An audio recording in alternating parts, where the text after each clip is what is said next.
পৌষের শেষ দিকে এসে শীতে কাঁপছে দেশের উত্তর জনপদ। মৃদু শৈত্যপ্রবাহ বইছে উত্তরাঞ্চলের ৫ জেলা সহ দেশের ১০ জেলায়।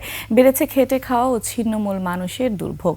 মৌসুমের সর্বনিম্ন তাপমাত্রা ৭.৩ ডিগ্রি সেলসিয়াস রেকর্ড করা হয়েছে পঞ্চগড়ের তেঁতুলিয়ায়। প্রতিনিধিদের তথ্যচিত্রে ডেস্ক রিপোর্ট।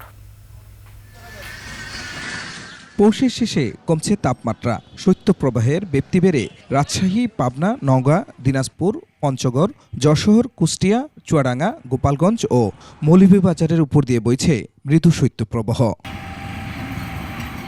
মৌসুমের সর্বনিম্ন তাপমাত্রায় কাঁপছে দেশের সবচেয়ে উত্তরের জনপদ। দিনভর সূর্যে দেখা মিললেও হিম শীতল বাতাসে ম্লান উত্তাপ।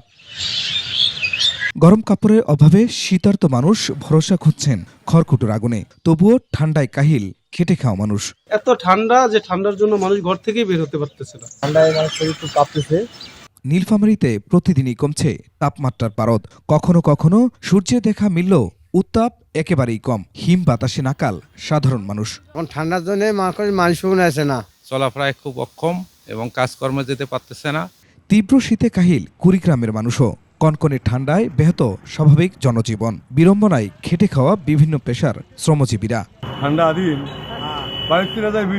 শীত বাড়ায় খড়কুটোর আগুনেই ভরসা চুয়াডাঙ্গার দরিদ্র মানুষের। কমেছে খেটে খাওয়া মানুষের আয় রোজগার। ঠান্ডাজনিত রোগীর চাপ বেড়েছে হাসপাতালগুলোতে। প্রচুর ঠান্ডা পড়ছে, এই কারণে বাবু ঠান্ডা লেগেছে। এত ঠান্ডা, এত কষ্ট নিয়ে আমাদের চলাচল করা লাগে।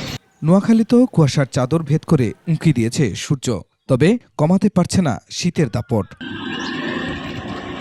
পাহাড়ি জেলা রাঙামাটিতেও তীব্রতা বাড়ছে শীত। কুয়াশা আর হিমেল বাতাসে কাবু জনজীবন। কাজ করা যায় না, ঠান্ডা লাগে তো আমি বাড়িতে পারি না। মোটামুটি তো প্রচুর ঠান্ডা করতেছে আর কি।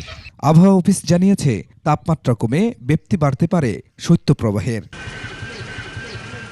Khurshid Alam, desk report, ২১ television.